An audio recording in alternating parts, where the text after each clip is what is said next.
Hi, this is Cindy, and I'm back with the second card from the blog this week. For this card, you'll take the second card base and burnish the folded edge just like you did on the first one. And I'm really sorry the picture on this is so blurry. Sometimes I don't know what I'm getting until it's too late, but hopefully you can see what we're doing anyway. Next, take your 3 pattern papers and cut them into rectangles. You can see the measurements there on the screen.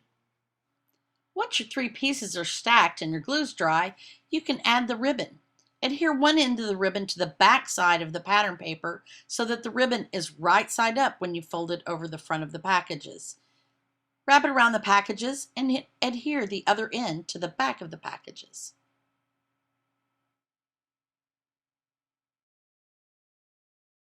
Adhere the packages to the card base by placing adhesive on the back side.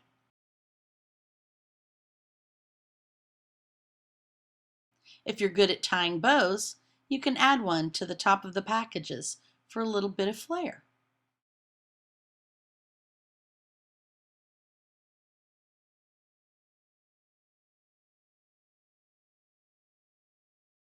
And there you have it, your second card.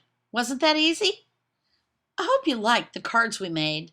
I had a lot of fun showing them to you.